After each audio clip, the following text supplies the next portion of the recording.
In the heart of the city, where dreams come alive, BWatts on the mic with that fire in his eyes. From the court to the field, every game, every fight, he's the voice of the struggle under stadium lights. He's seen the highs and the lows, the wins and the pain, every triumph and tear, every loss in the rain. But through it all, he stands tall, never backs down, with a heart full of love for this sports-loving town. Sports talk we watch, where the passion runs deep. Every story, every glory, every promise we keep. From the love of the game to the struggles we face, he's the voice of the people in the sacred space. Sports talk we watch, where the passion runs deep. Sports talk we watch, where the passion runs deep. Sports talk we watch, where the passion runs deep. There's a love in the air for the game and the grind, for the players who hustle, leaving it all behind. Through the sweat and the tears, the blood and the fight, BWatts tells the stories under the bright lights. In the silence of the night.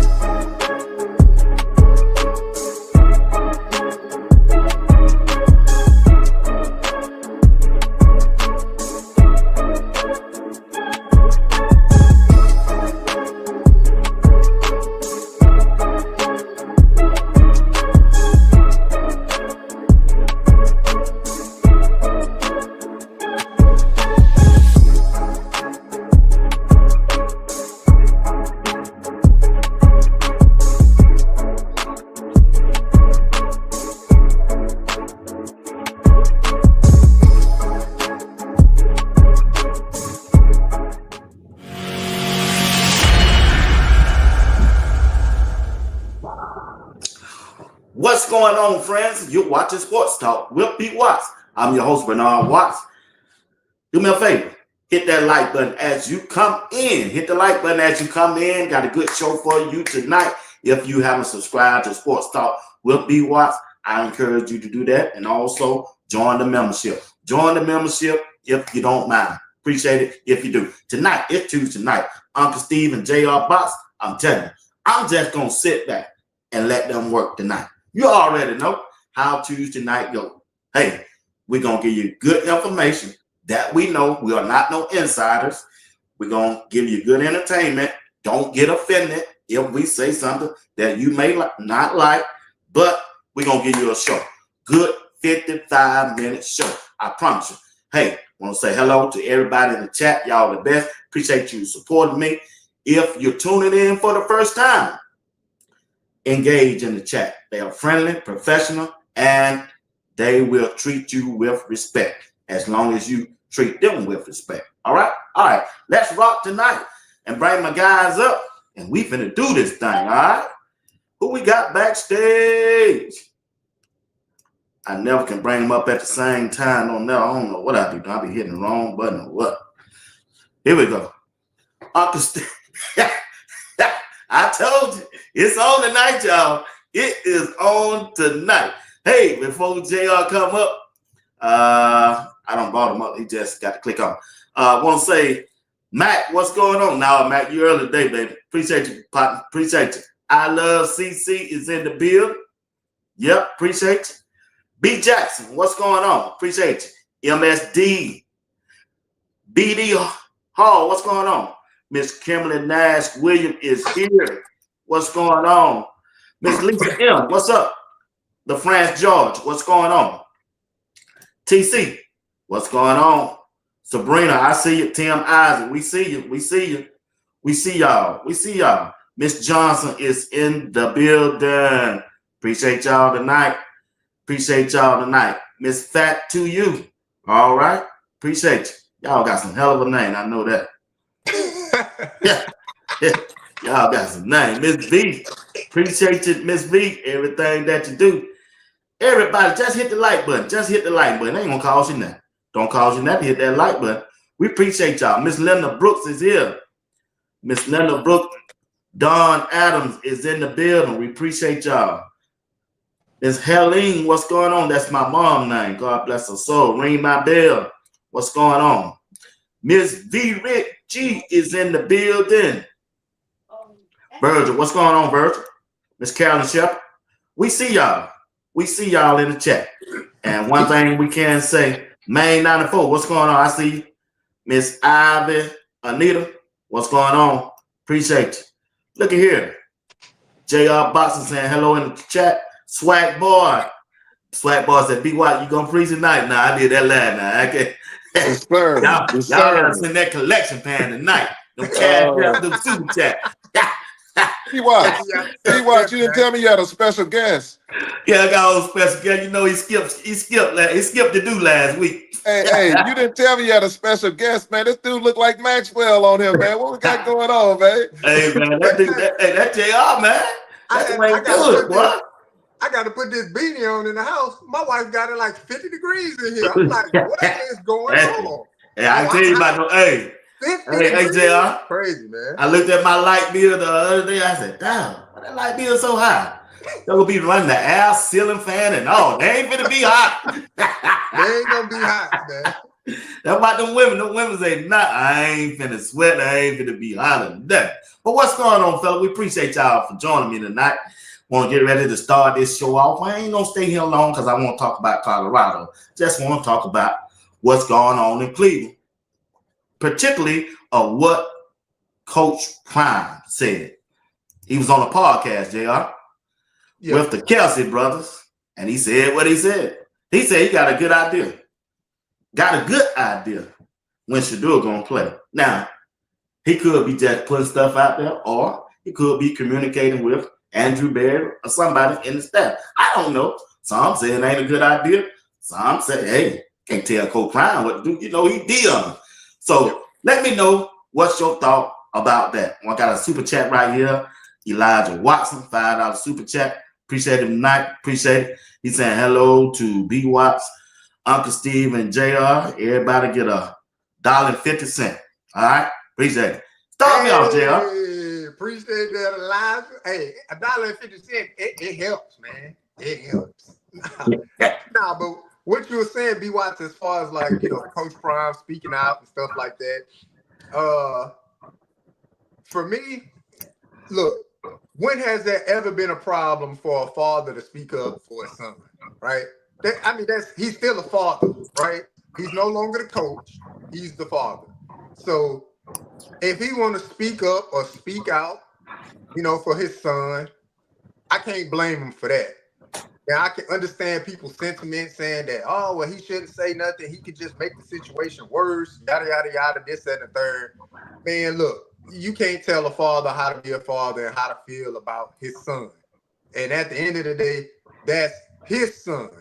So he on there chopping it up with former players and active players. Man, that's locker room talk, man. That's locker room speak. That's barbershop talk. That's just how the fellas talk when they with people. You know? Hey, man, my boy, man, hey, look, when opportunity come, he gonna be ready and he might have a shot sooner than you think. You know what I'm saying? You speak things into existence as well. So, because he definitely not gonna get on there and say, oh, nah, man, he ain't got a shot in the dark to play. You know, why would he say that? So I'm cool with what he said, Uncle Steve. I'm definitely cool with it. Well, I'll put it this way, JR, boy. I'm telling you, man, it's hard coming behind Maxwell, boy. I'm telling you, man, I might have to you know, Eric Benet or something. You know, I got to do something, man. I got to be DMX. Get a rough ride up. Meet me outside. But with that being said, I just tell people this here. People thought, you know, all these teams didn't want two at the time. I'm telling y'all, folks, it's some teams out there wanted two. The issue was this when it pertained to two. Two needed an opportunity. Everybody, you know, I tell y'all what, everybody don't want to just sit down and wait. People like, hey, I want an opportunity. And that's what he wanted. And I can't get mad at the man. And with Coach Prime, let me tell y'all this one here. Coach Prime got relationships with people. Yeah. And if y'all don't think Barry ain't talking to Coach Prime saying, hey, because Barry looking at it this way. In order to keep my job, Barry can keep his job because he's been hitting on this draft. He didn't hit on this draft now. He didn't hit on the draft. If he can keep people out of jail, he'll be all right. That's the only thing. But I have to give him props. He didn't hit on the draft. Now, can you imagine if he hit on quarterback too? If he was the one who picked Shedeur and Shedeur hits, bro, his job is secure. So I'm on the phone talking with Coach Prime. Hey, you don't have to worry about your son. We got this situation taken care of. Steph, nothing.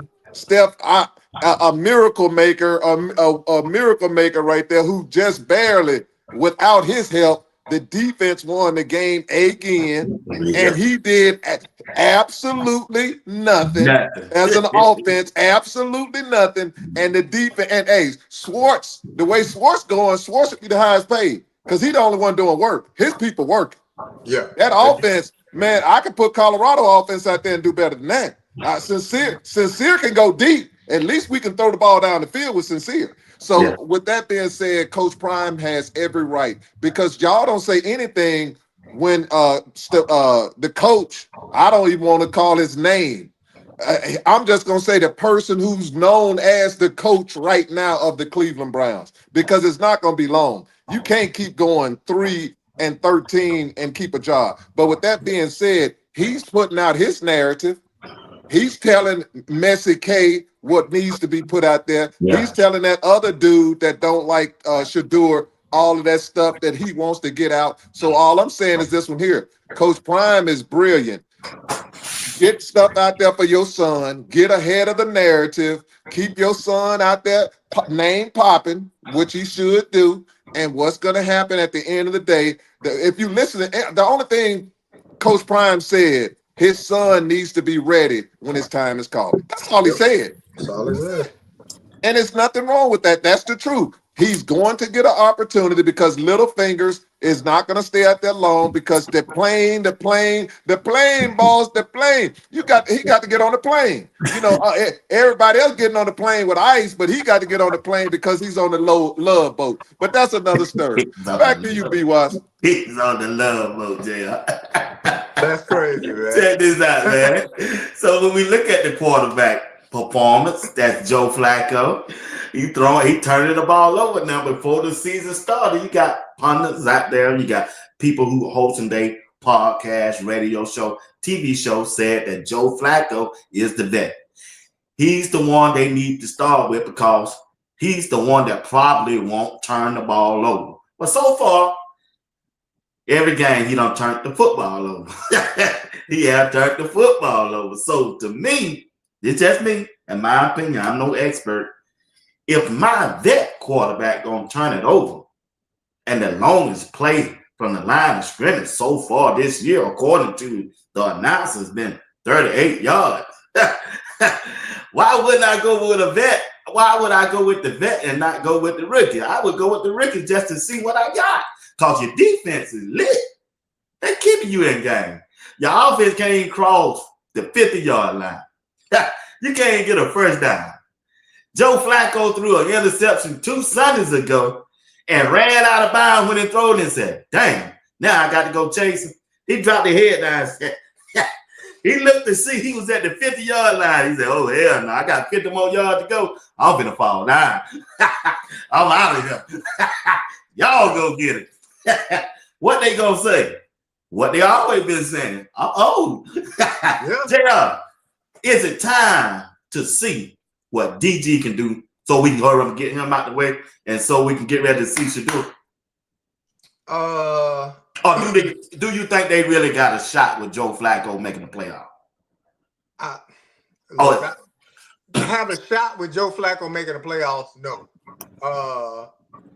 but other things have happened in the sports world. But I don't think they have a shot of making it with Joe Flacco.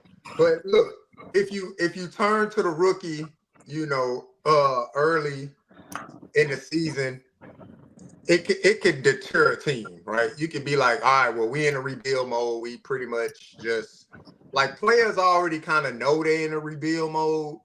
But when you're going out there with a veteran, you're like, all right, well, he give us the best opportunity to win.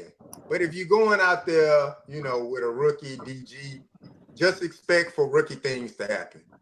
and that could be detrimental to a team as well. So look, it's cool if they want to go ahead and start DG. That's a closer pathway to Shedeur getting on the field, whether it be bad play or injury, whatever the situation may be. I don't wish an injury on anybody, but that's the nature of the NFL. So what does that mean for for the defense? Look, they're gonna keep going out there and doing their job, but you don't want a quarterback to necessarily lose you the game. And right now, Joe Flacco not necessarily losing the game. He's just not doing anything to make sure they win the game. And that's the dilemma they are with the quarterback situation, in my opinion.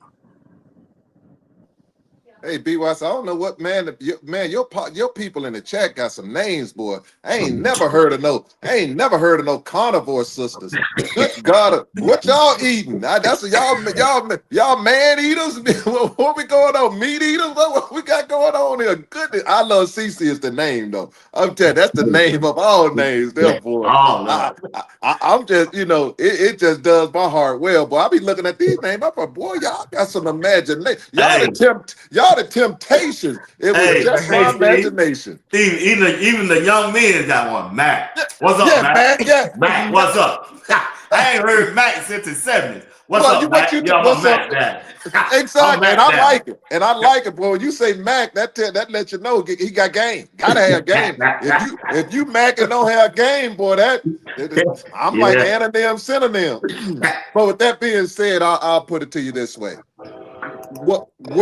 When has Cleveland ever won anything? So we're going on this imaginary ghost ride. It's about winning. They didn't win last year.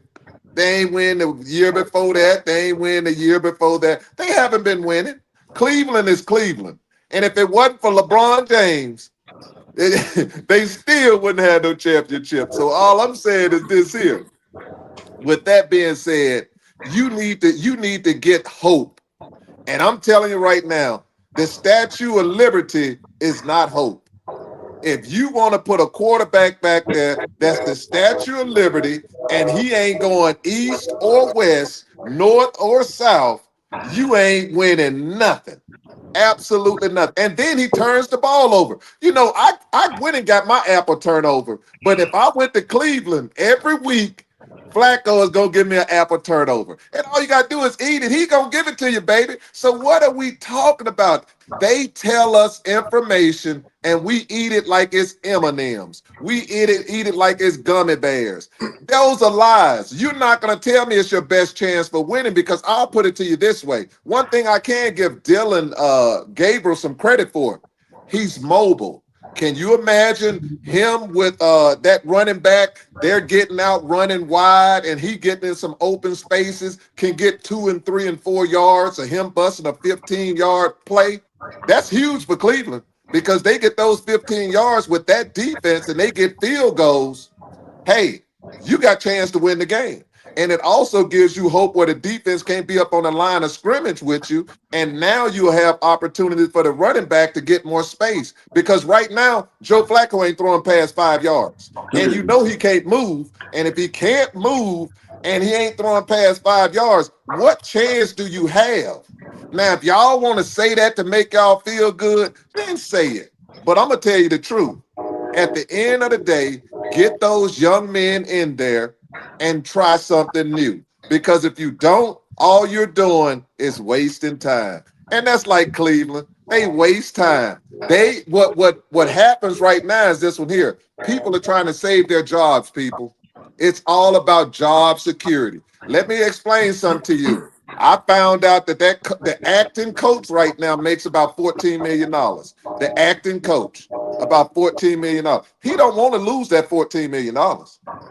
And he knows that if he goes out there and they're going to lose, he can make a lie up. I'm developing these quarterbacks, and we want to get a quarterback for the future. And well, that draft ain't no quarterback in the future in that draft, so you can stop that. They ain't better than Jackson Dart, so I'll leave that alone. But with that being said, I'll put it to you this way: get to your quarterbacks and do it now. But what he's doing, trying to save his job, and you said, how is he saving his job? Because what he knows is this: if I come in there and one of those quarterbacks plays well, he can take credit. I developed them. You developed a quarterback that Coach Prime developed when he was born. So you're going to get credit for Coach Prime's work, but it would save his job. To me, it wouldn't save his job because of the relationship he has with Shedeur is not going to work. Shedeur's not going to trust that man because he didn't have his best interest. He told everybody, he put information out there for him. So at the end of the day, he's fired. He's gone. He can't do anything because when they look at quarterbacks, they looking at, hey, if Shedeur is the ticket, the acting coach is gone. Back to you, BWatts. Make a good point there, Uncle Steve. I think he's gonna lose his job either way. They win or lose. Because I don't think they'll win enough games this year to keep his job. 2 years in a row? Nah, you can't go on 3-14, 2 years in a row and still be a coach. If it is, that owner, he dumb as they is. He's just as dumb as they is, bro. But anyway, JR, now I want to talk about this. It's been reported that Shiloh Sanders worked out today for the 49ers. Yeah. And Adam Schefter, he reported, Gucci, he shared it, and I shared it, did a little short story on it. It's a good thing that he getting another opportunity, but you got to realize that general manager, he played safety for the Tampa Bay Buccaneers back in the past, John Lynch. So if they short on safety position and Shiloh is available, that'll be a good fit for that organization for Shiloh. Maybe I got to tell the truth. Maybe that organization can help him grow up, just a little bit more because he doing some stuff. What he did on the field, you can't knock it, but you can, especially when you are undrafted free agent and they already got pressure on Shedeur because of your last name. Yeah. Might not need to do stuff like that, if you're trying to make the league. That's just my take on Shiloh. Yeah, the thing is for Shiloh, man, look, it's tough. As an undrafted guy, it's tough for what happened on the field during that last preseason game for him. That's tough. But all you can do if you Shiloh is, man, just keep yourself in shape, and just wait for a phone call. That's it. Let your agent be working the organizations, talking to general managers.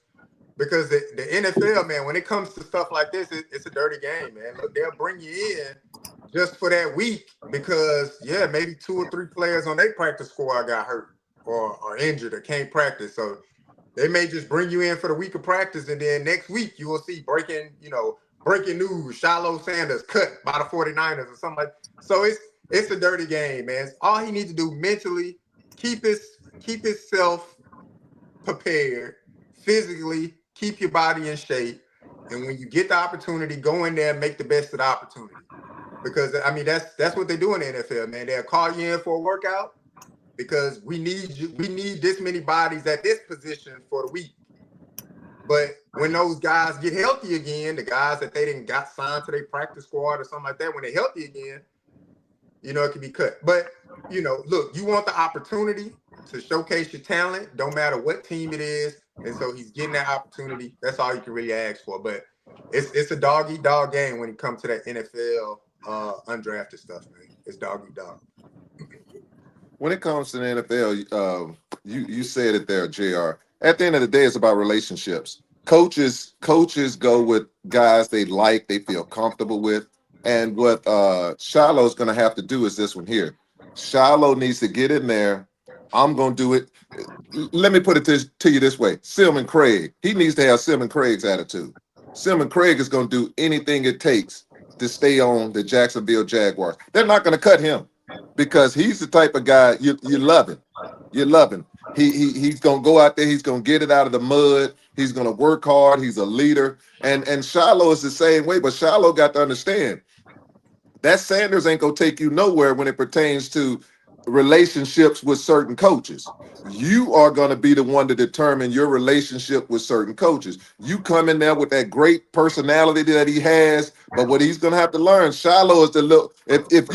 I watched Coach Prime kids when he had the television show, and if anything you know about Shiloh, Shiloh was that one. He challenged Coach a whole lot more than Shedeur did. Shiloh was the one that whooped up on Shedeur at times. Shiloh was the one.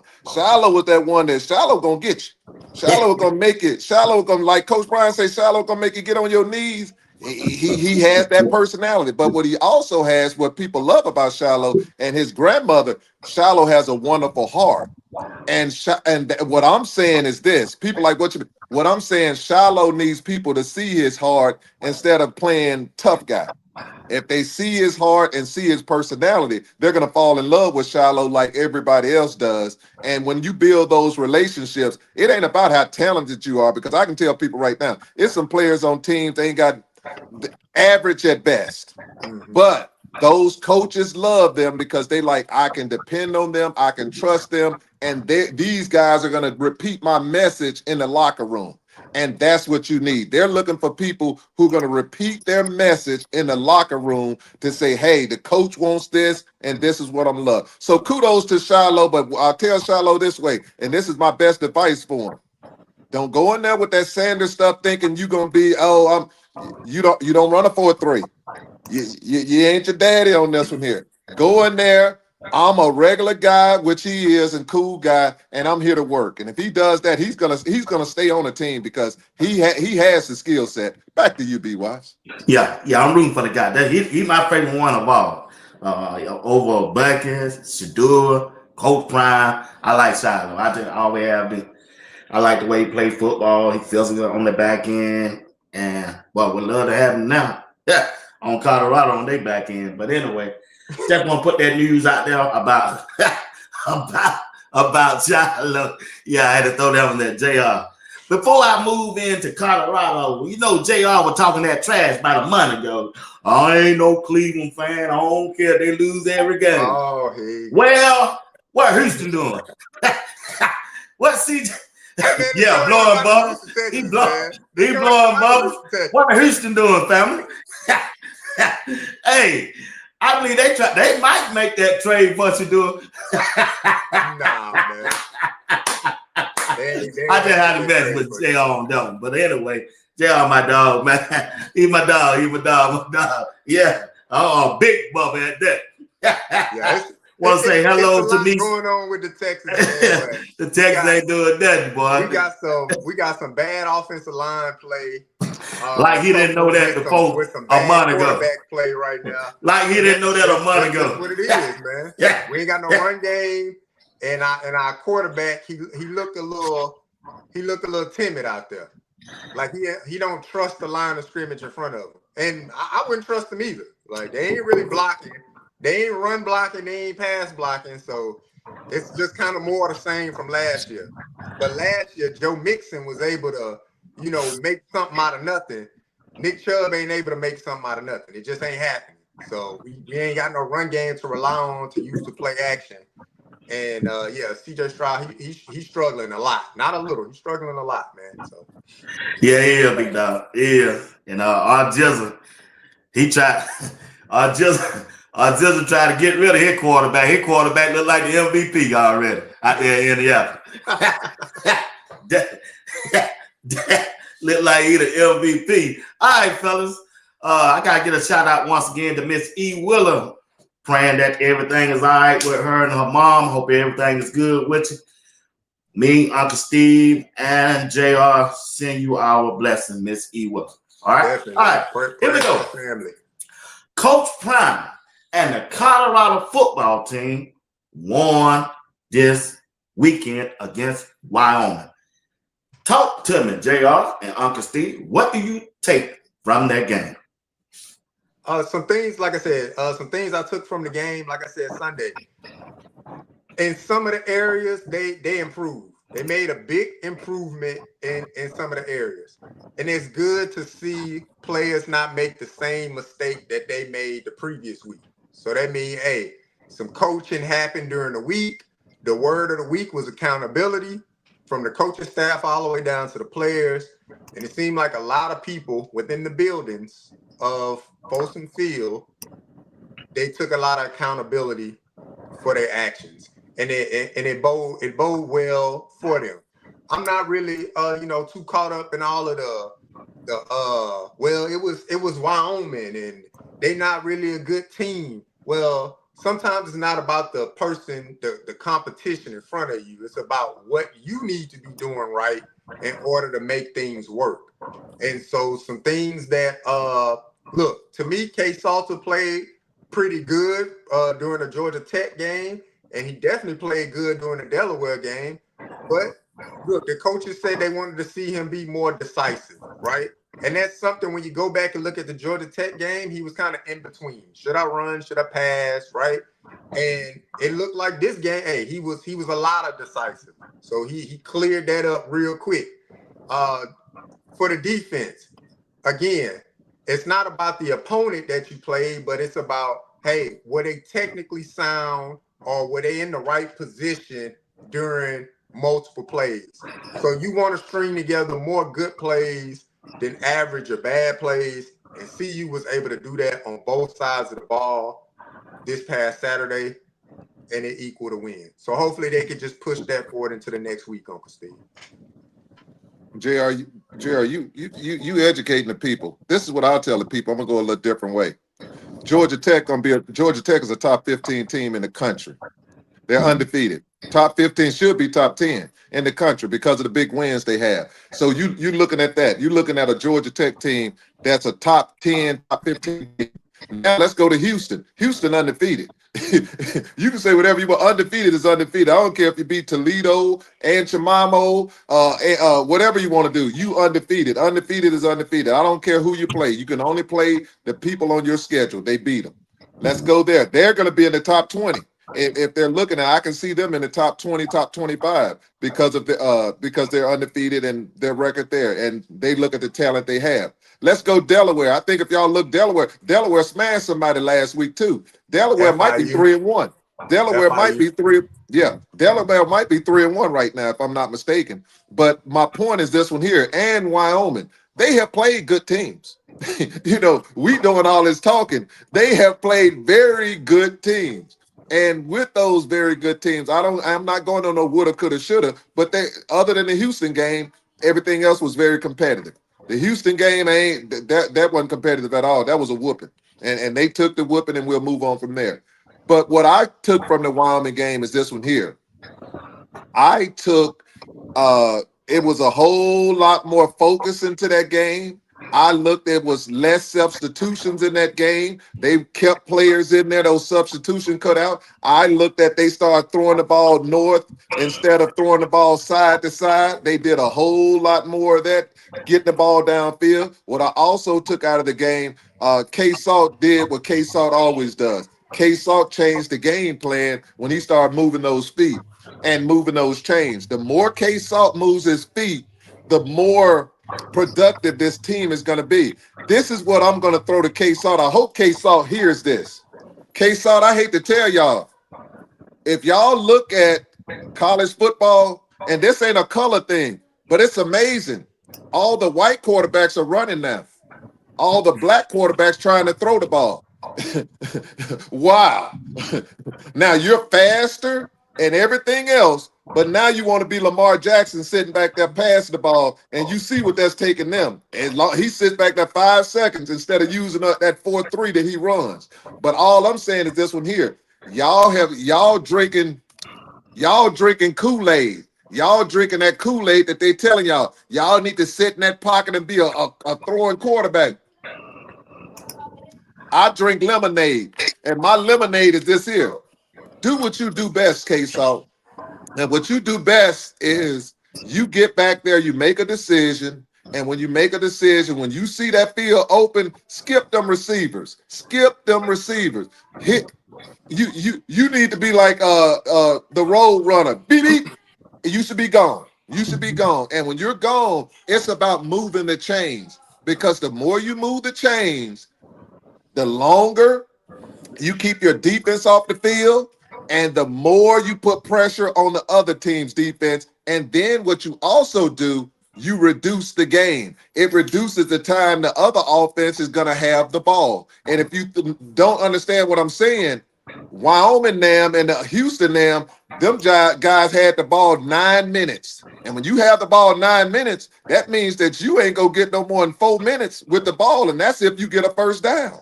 So all I'm saying is this here, K-Salt, you are the golden goose right now. CU goes the way K-Salt goes, because I'm gonna tell you something right now. I am so disappointed in this defense, because if the defense played like they played last year, they would be undefeated right now. If the defense played last year, would have played Georgia Tech, where they'd made those stops and everything else and stopped that run, they'd be undefeated. Period. Period. Because you could, if they would have stayed, because my thing, if the defense would have done that, K-Salt would have been sitting on that bench in that Houston game, because they'd have been undefeated. So you would have it where boom, but that's an if and a fifth. All I'm saying is this one here. K-Salt, let's run that thing, because homeboy, I got me some salt in the game, and I got some zeros on the back of mine. And if y'all keep doing what y'all doing, them zeros gonna be negative. I want it to be positive. But whether it's negative or positive, that's neither here nor there for me, because it's all good in the hood. K-Salt, do your thing. Back to you, BWatts. Hey, you're right, man. You're right, Steve. I agree with you 100%, man.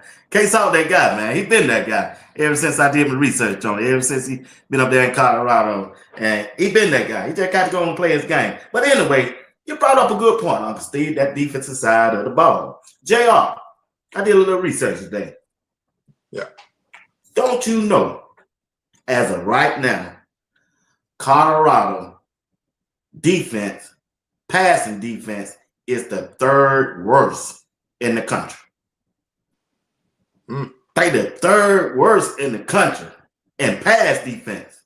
That means your cornerbacks, when they get out there on the interference, in a pass interference, all that stuff going to Preston Hodge getting beat in the slot position. The opposite side of DJ McKinnon, cornerback. No matter where you put a cornerback, which one you put out there, or a safety, they just, I don't know. They got the talent. So maybe I'm missing something. Educate me, you and Uncle Steve. What's going on with the back end of Colorado defense? I know we ain't got Travis Hunter no more, but you can't be the third worst pass defense in the country. Yeah. Look, it's you can attribute it to technique. You can contribute it to play calling. I mean, it's a combination of a lot of things. Maybe you can even contribute it to a lack of talent back there, right? But I'm not going to discredit those young men. They got to a certain point in their life because they do have talent. So you got to look at the other obvious things, right? Technique, play calling, understanding where you are, down and distance, all kind of things. So it's interesting to me to see the back half of the defense struggle like that. It's because there's no, when I look at it, they don't have leadership on the back half of the defense, right? Last year, you had a guy to put you in position and you played off of that. And when that guy spoke, you listened. Now it's kind of like, well, who's the guy leading the back half? Who's the guy leading the defense? Period. But more specifically to the question that you asked, who's the guy leading the back half? Right? If Carter tell such and such, man, you out of position, is Byard listening to that? If DJ McKinney trying to communicate with the other corner that's on the side playing slot with him, is that cornerback listening? Like, who's listening to who? Because when Silman Craig spoke, they listened, right? Travis, be here. Okay, I'm here. Tackle, fumble, win the game against Baylor. When Shiloh was hurt and Carter played opposite of him, hey, Carter, you need to be here. Gotcha, I'm here. Make the tackle. Look good. To the point where people was like, well, don't mess up the mojo they got. Keep Carter in there. Maybe you brought Shiloh back too early, right? A lot of people were saying that last year. So who's the leader? Who's the voice on that back end? And I think they voided that. I think they voided that within the defense altogether. Hopefully they, figured out a voice during Wyoming. It remains to be seen, right? We'll see how they look against BYU. But I think the defense is void of a voice. They don't have a voice on the back end of that defense to help them get to where they need to be. Steve, before you go, I was thinking the same thing. See you, Buck, put it down now. Is it because of the pass rush? Why the defense's cornerbacks, our pass defense, are the third worst in the college football? BWatts, your thing was breaking up when you were asking the question, so I really didn't hear what you're saying. JR, repeat what he said, because I hear you clearly. BWatts was saying, do you think the pass rush attributes to the bad play on the back half of the defense with the cornerbacks? Thank you. Everything contributes to it, but that's not the reason to it. If you know you're not getting pass rush, what you have to do now, you need to go in zone. If you know you're not getting the pass rush, zone will give you the opportunity where it'll give you a little bit more time to get to the quarterback. You also have this, BWatts. You got technique. You got the scheme and you got technique. Their biggest problem is this one here. Their defense wouldn't be so bad if it's not the third down, them 3rd and 8s, 3rd and 15s. I'm going linebackers. The linebackers lead the middle of the. I'm still wondering who does that. Either they get. I'm not going on no coach. The linebackers. It's 3rd and 18. It's 3rd and 9, 3rd and 10. The linebackers, it's no linebackers. Either they're coming to the line or they're running to the other end zone.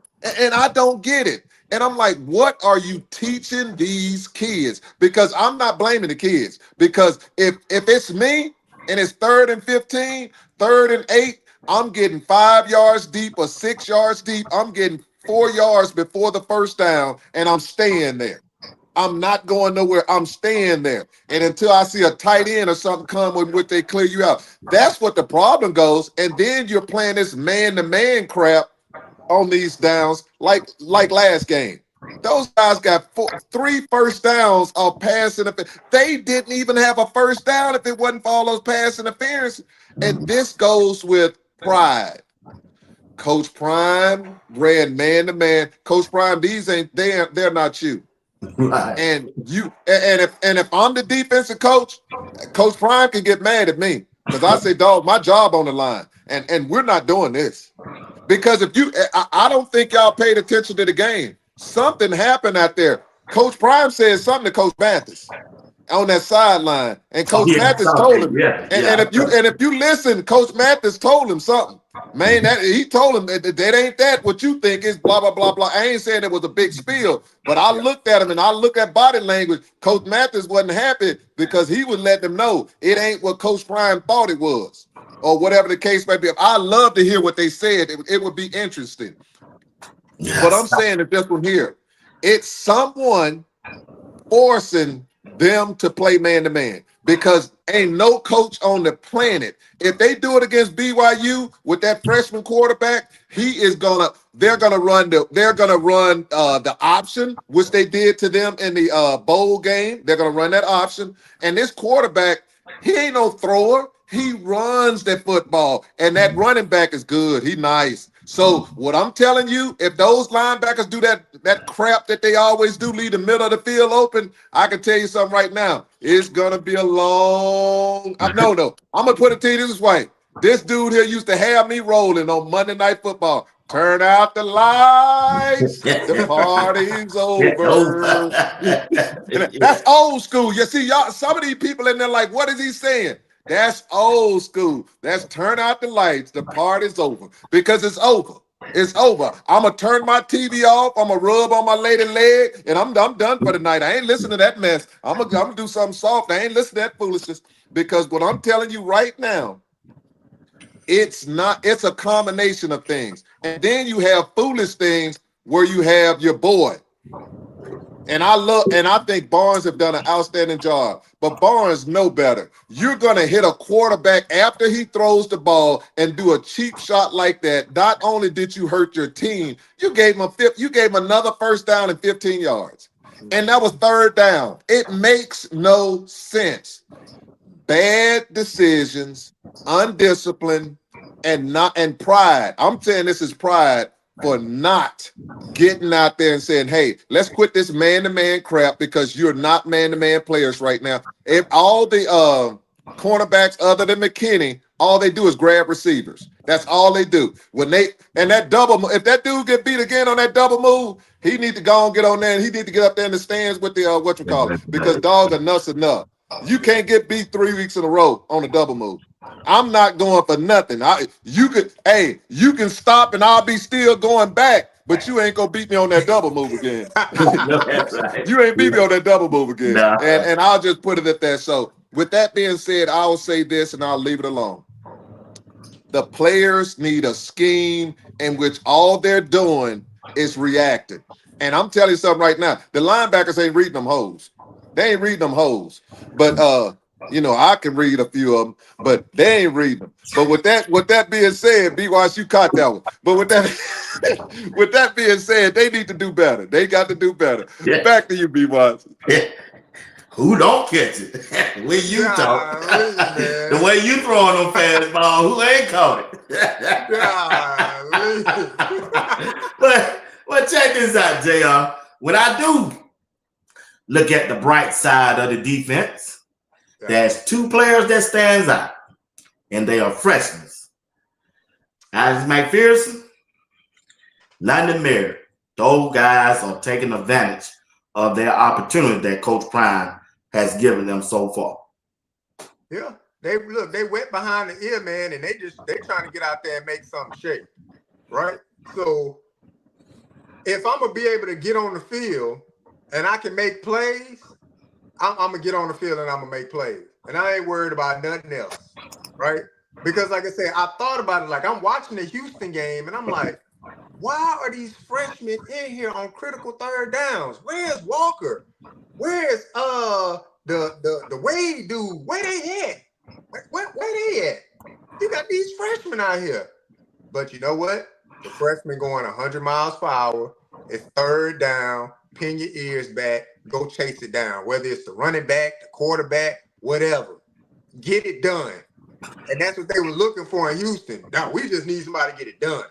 Then I look at the Wyoming game. Guess what? That parlayed into more playing time.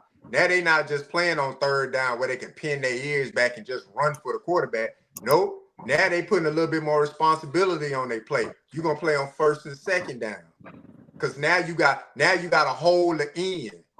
Now you gotta turn the ball in. Now you gotta chase the play from the backside. All of those different elements that occur on earlier downs instead of just running upfield on third down. So those freshmen did their thing in that Houston game.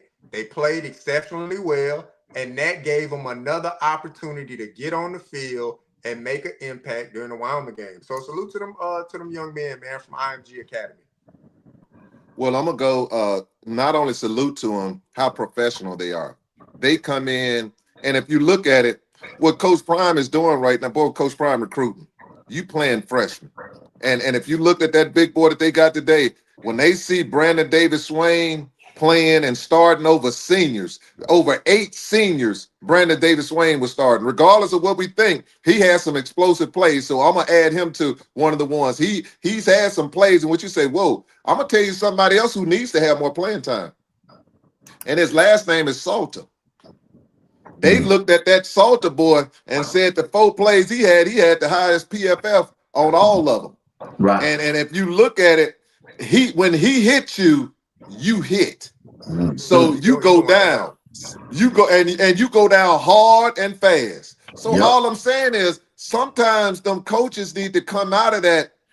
When you got a dude who coming in there, because at first I thought JB could do it, but JB gets so excited, boy. JB like a dude who got the first girlfriend, man. She go in there and kiss him on the cheek and everything. He just get a little too excited. You like, dog, you got to slow down a little bit, man. But leave that alone. Leave that alone. So K-Salt can come in there and hit somebody. K-Salt can come in there and knock the snot out of somebody. So all I'm saying is this one here. A lot of it also is this. He ain't no baby salt. That boy, Miss Kimberly Crystal Wise Williams, that's a grown man. That's a big boy. K-Salt is the baby when it pertains to him, because that grown man. He hits you. Coach Prime them also need to quit with them people that they like, the choir boys. The choir boys need to stay in the choir. I need them street boys out there that knock folks upside the head and take purses. Them the ones I need out there on that field.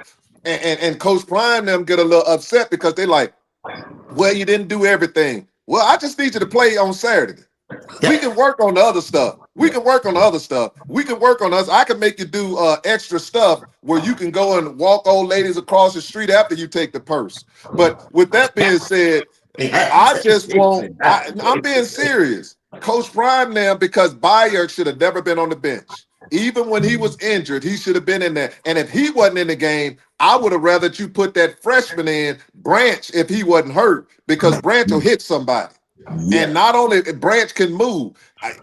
If he got beat on a play, I can live with it. But what I do know, Branch will make more plays than he get beat on. So those are the things that I look at. And what I don't like, Coach Prime come in there and he tell us a story on some of it, and it's good. You get that made for TV. Oh boy, it's a nice one. Oh, this guy here is the ticket.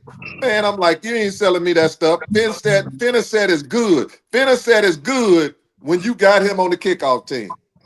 But him playing 50 and 60% of the time in the safety, man, you messing with my money. That dude ain't got no business back there. Byard should stay on that field and go from there. Those linebackers, I love me some JB. Unless they injured, JB gonna be on special teams. Period. That's just the way it is. Because when you get an opportunity like JB did to sack that quarterback, JB, you got to put him down.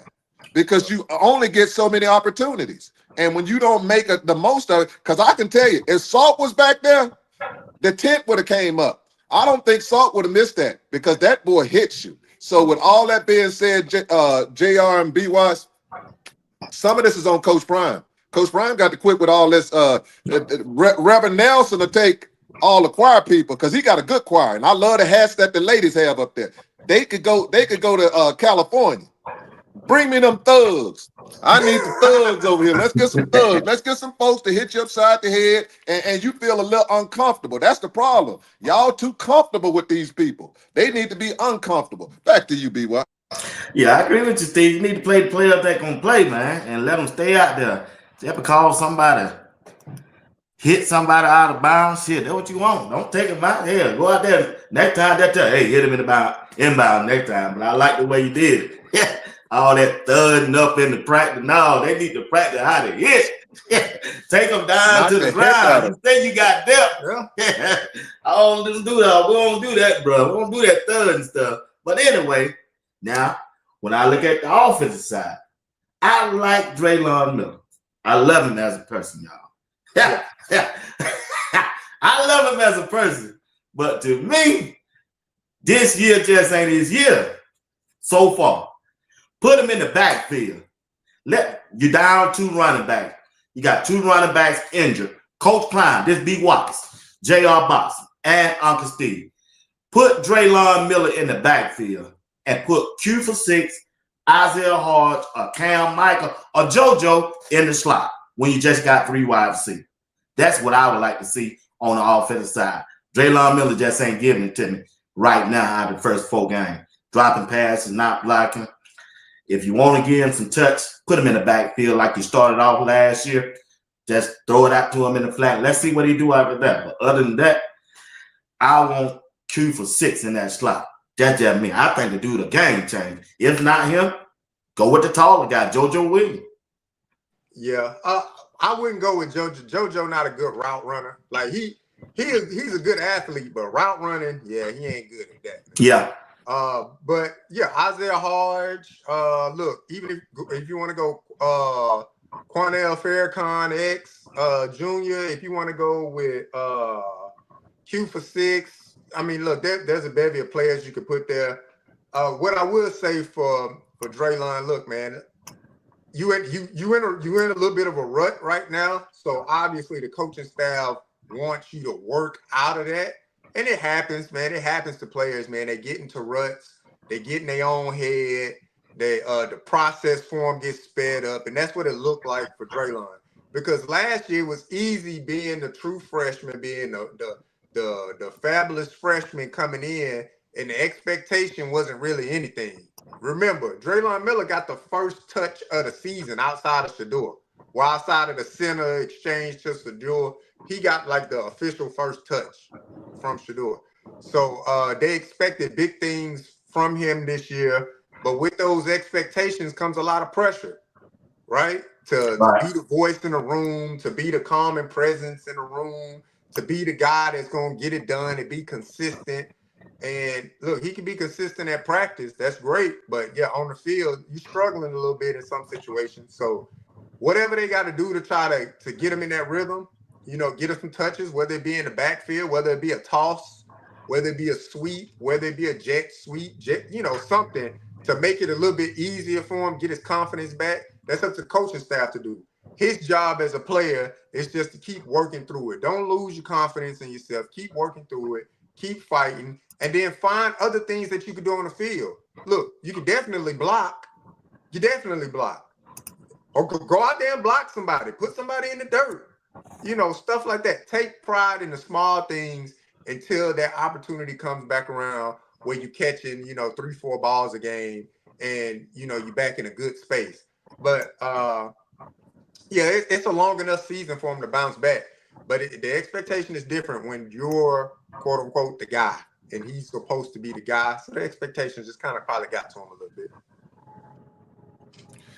JR, you said it. BWatts, I have to say what you said. I like Draylon, and I think Draylon does a fantastic job. But if we're going to be fair, if Coach Prime did what he did to K-Salt, why hasn't he not done it to Draylon? If he did it to K-Salt, why didn't he do it to Draylon? And it all goes with relationships. Like I tell folks, they love Draylon, and I do too. And I think he's going to work out of this rut. But what I will tell you is this one here. I can tell you why they haven't done it. First is the relationship they have with him, and he's proven himself. And Draylon, they know what they're going to get from Draylon. The second reason they haven't done it is this. If they put Q4-6 out there, he ain't coming out. He's away. He ain't coming out. So he ain't coming out because he's going to make a couple plays. And I'll tell you somebody else they could put back there, which I would get that white wide receiver they have that they got from Colorado. They could, I forgot where he came from. That young man can run routes. He can run routes, and he is perfect. He one of them one like Edelman. He'll kill people. Yeah. Him and K-Salt work well together because he's smart. And if you watch that practice he did, he was the one that worked them feet on the sideline where he went and made that catch on the sideline working them feet. So all I'm saying is they got Harge and all the other ones they got, but that white guy that they got, from Utah State. You are absolutely correct. I think he's from Utah State. He should be getting playing time. And this is what upsets me about the team because they go on their grading. I get your grading. It makes sense. But you still got to go on results. If you're doing all that grading and they do that in practice, but these other players balling too, and you got to realize something, Jack Hysteria, he should be playing. He should be playing. And I'm like, you play Finnecet, and Finnecet ain't close to the talent he got. You played Offerdahl. You played the other one. You put that linebacker, say he was Brian Urlacher. Say he's the time out, man. Come on. Time out. Slow down, big dog. Slow down. I'm not saying that. Hey, I haven't said a lie yet. Ain't nothing I said is a lie. And if you're gonna get mad, if you're gonna tell me to slow down for telling the truth, then I have no place. The truth always should have a place. The truth is the truth. The truth is the truth. And where I'm going with this is this one here. It's nothing bad. It's nothing bad that I'm saying. All I'm saying is Coach Prime now can create more offense by putting different players in. You can get a more explosive offense.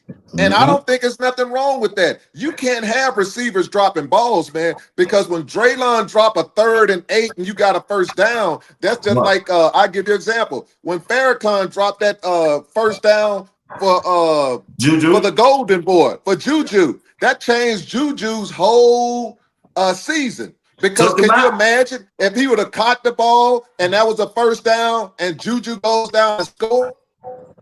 Bruh, that's a different scenario. Now Coach Brian keeps Juju in another rep, and he goes down and does something else. You don't hear nothing about Star because Juju done did it. Those drops make differences. So with all that being said, Coach Prime them need to look at it. Quit with this. I want to do this, and I'll tell you something else.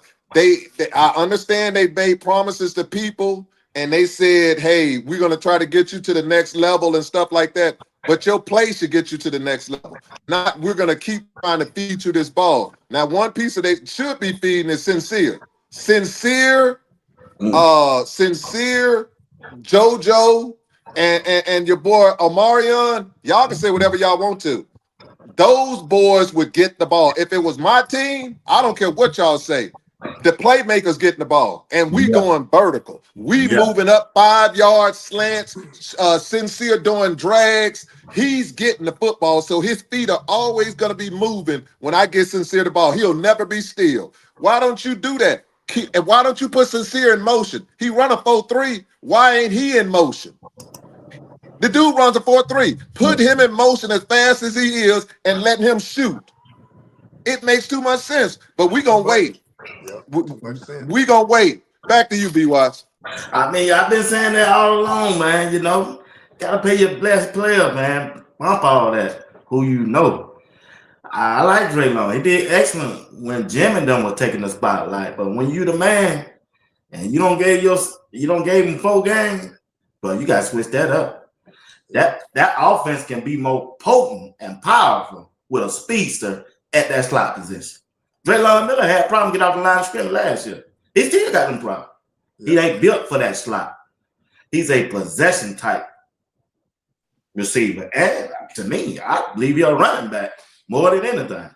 Everybody keeps saying Debo Samuel and all that. Debo Samuel caught the ball. Draylon ain't catching it. Come on, God. Listen,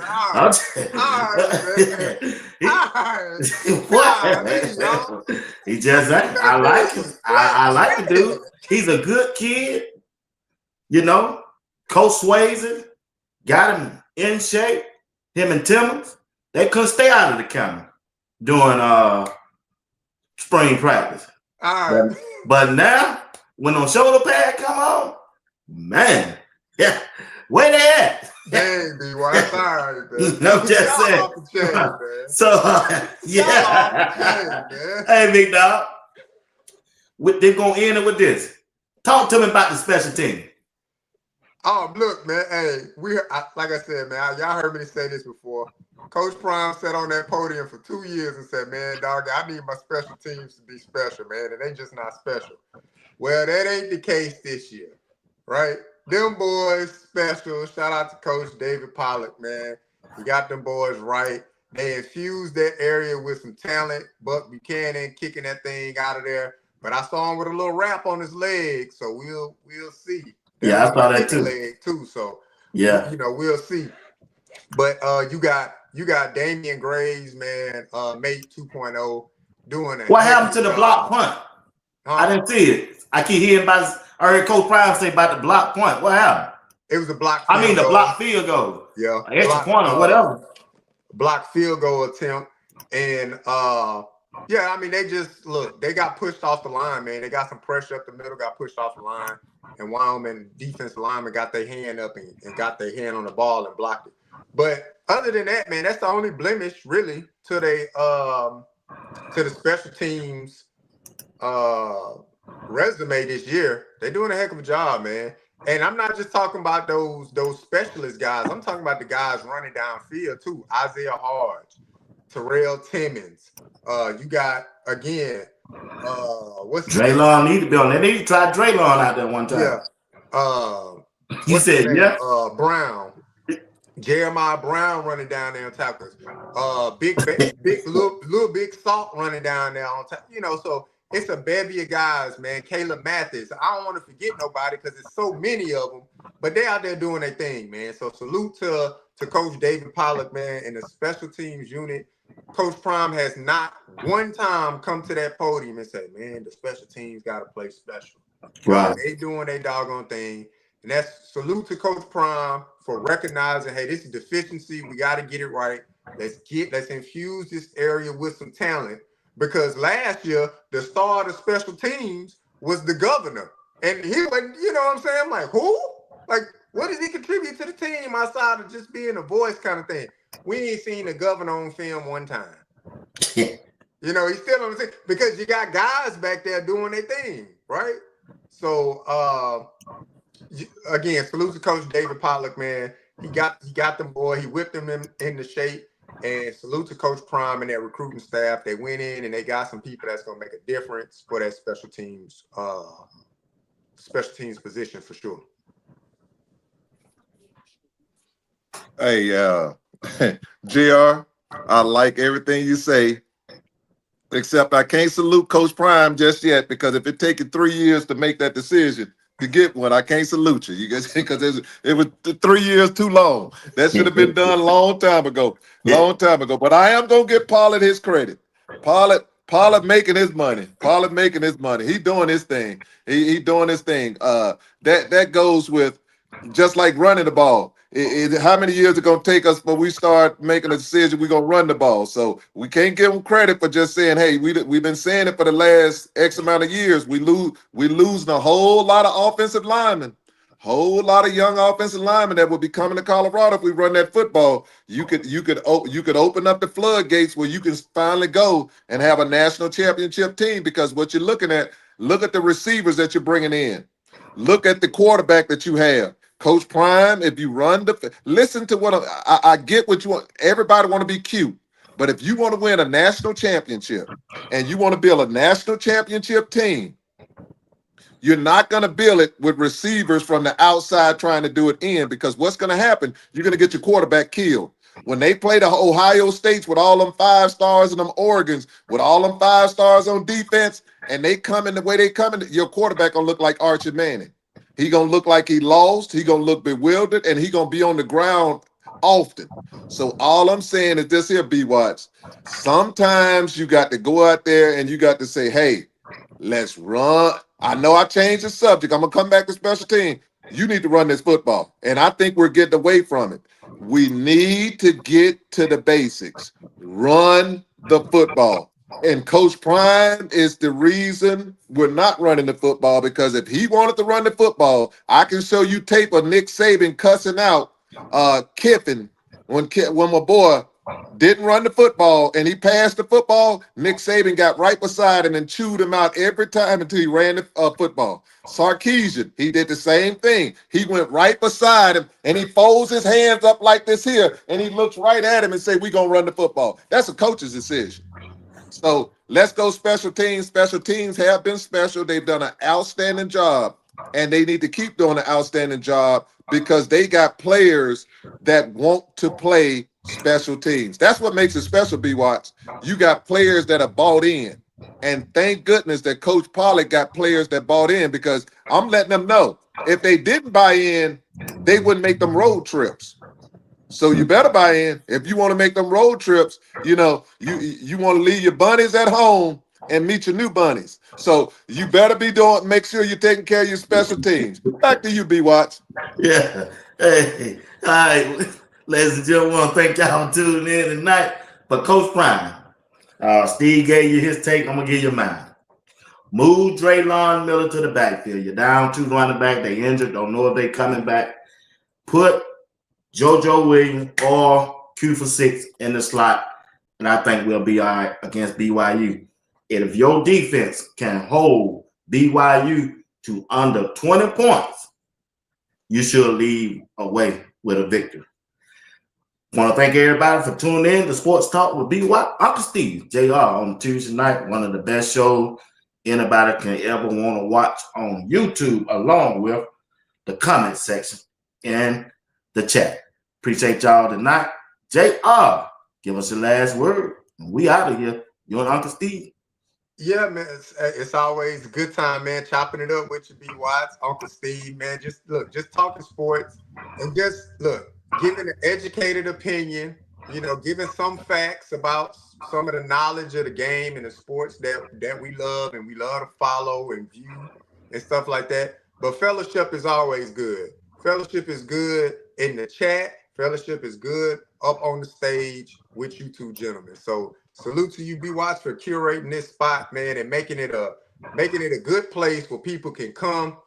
Ladies can let their hair down, talk their mess all up in that chat, and the fellas can go at them respectfully, and the women can come back at them respectfully because it's all love, right? We all want to see the same thing. We all want to see you win in some form or fashion. How we get there is how we get there, but we all want to see it the same way. JR, you got a question? BWatts posed a question to the panel concerning 1,000-yard back. Do anyone still believe that? Look, I wish Coach Prime would do a segment to say I'm gonna answer a question from a fan. During those Tuesday press conferences, because I would send that question in there repeatedly. Are we running the ball? Are we running the ball? Because he sat in the camera with his Prime shades on and said, "Hey, dog, we running that doggone ball." You see, hey, we running that ball, this shit out. And again, there hasn't been one running back in one game with over 15 carries singly by themselves, right? So that's up to Coach Prime. Uncle Steve then already broke it down. If Coach Prime wants that ball to be ran, he'll go over there and he'll say, oh, well, he can't go over there and say that. He'll have to put that little headset down, hey, and look up there. Hey, matter of fact, I would call a timeout and walk to the middle of the field and look up at the play caller's booth and say, run the doggone ball in the headset, though. Because if that's what you want done, that's what you want done. He would get it done. He's the head coach. Pat Shermer would have no choice but to oblige to that. So do I think 1,000-yard runner is still attainable? No, right? You break down the mathematics of it, it's about 84 yards a game. That ain't happening. There ain't been one running back that got over 70 yards in the game. K. Salt, actually, probably the leading rusher of the team. And that's without me looking at the stats. So it would take a Herculean effort for them to get 1,000-yard back. Yes, it would. It would take a Herculean effort for them to get 1,000-yard back. But could it happen? I've seen stranger things, and I ain't talking about the TV show. It's on you, Uncle Steve. Man, you got a better shot of winning the lottery.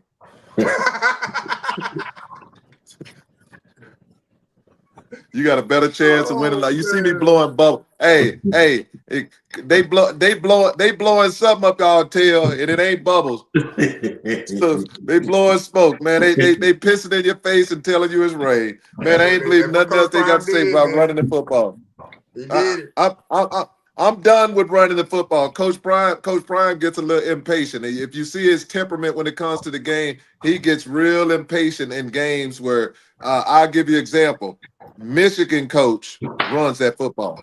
He is going, they get 2 yards per carry. They stay close in the game. They're going to get it. See, you get the ball. We'll get the ball 47 seconds later, we're punting 3 and out. And the defense got to get right back on the field. I don't care if you get 2 yards.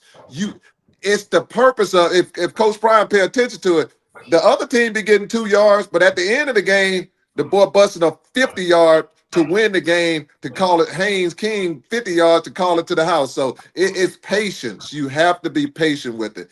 And Coach Prime is saying this, but not only does this win games for you, it's slow. It keeps the clock moving. It keeps your defense off the field. And it's the best recruiting method you can have. You're not going to get the best offensive line. I don't care how much money you got. You might get one, and you're going to have to pay. But if you want to get them young boys, and I'm telling you, Colorado, that's the last line.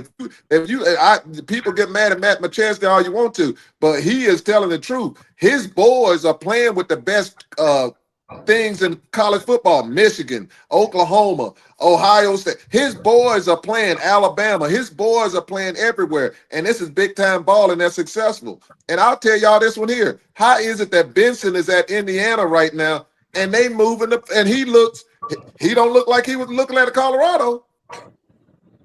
So all I'm saying is this one here. You can run the football. Army, Air Force, Navy runs the football. Everybody, and then you're going to tell us we got all these big guys, the biggest offensive line. Well, hell, you need to give me the ones on crack because maybe they can run and run the football. I don't need the ones who the biggest if you can't run it. Give me some ones that look like Dave Chappelle when he got all that white powder on his face. We can run the football then.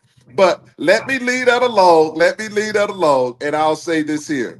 BD Hug, I know you said I sent you 2 emails. I sent you 3 emails. So on those emails, maybe you have missed them, but I sent you 3 emails.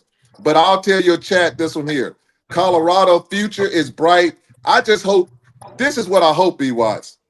Coach Prime got all of these friends. Shannon Sharp telling some stuff. People get mad at Shannon, but some of the stuff Shannon be telling is the truth, man. I be listening to him. Shannon be on there trying to tell Coach Prime. Coach Prime, if you really want to be a game changer, and I'm talking about a game changer, which when they see your name is synonymous for winning football, you're going to have to run the football, man. You're going to have to get away. It's cool to throw the ball. I know it makes you warm and tingling, make you feel good, but championships are done by running the football.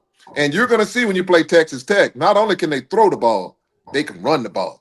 But I'll leave it as this. Coach Prime, you need to listen to some of your friends that are telling you something that you don't want to hear. If I'm your friend, you have done an outstanding job as far as leading men. You've done an outstanding job of turning organizations around. But what you are going to have to do, sometimes you're going to have to put things aside in which just because you have a friend relationship with somebody, no other offensive coordinator, if you stuck with like you've stuck with Sherman, and I don't know what it is, maybe some kin to you, but you're going to keep sticking with them just to prove a point that makes no sense. Sometimes it's a good thing. If you want to get some different results, you got to do something different. And all I'm saying, I'm going to say it this week. Let's see what happens against BYU. If Sherman gives us his regular offense that he does and BYU come in there and spank his tail, Coach Prime, you're going to really hear about it because when you told folks, are you talking about Sherman? I am. I'm telling you, he has not had 2 games back-to-back where he's come and say he was the best offensive coordinator on the field. I haven't seen it. And I hope that Pat Sherman comes out and balls out with calling. But if he doesn't, Coach Prime, let's not ruin the whole season because we want to stick with, I'm going to prove myself right. Sometimes you still can be right and wrong. Back to you, B. Watson. You're great. And you have the greatest chat in the country. They're going to continue to support you because not only does your head shine, the information in your head shines too. So with that being said, back to you, B. Watson. All right. You want to thank Uncle Steve. You want to thank JR Boxing tonight. This is one of the best shows. Man, I done love to tonight. I wish I could get both of them twice a week. Let's see, can we work on that, maybe? Can we work on that, Uncle Steve? My hours are. Hey, y'all be blessed. Appreciate your chat. Love y'all. See y'all back again tomorrow night. Appreciate y'all. Appreciate JR. We're trying to fix what was broken last week, and we're on to this week. We're not there last week. We're past that. We just got to go out there and do what we're capable of doing. Be prepared to have no opportunity to fail. That's how you bounce back from adversity. This will be Colorado's second home game of the year, and I'm telling you, they need a big time win. This is a football game you've got to win convincingly, and I think they will. There has been a little bit more of kind of that edge within this program. This is kickoff week from beautiful Boulder, Colorado. You got to give this crowd so much credit here at Folsom Stadium. I don't need nobody scared. I don't need nobody afraid, nobody timid. Be that dude. Everybody wants to be hit. It's time to be hit. Because we belong.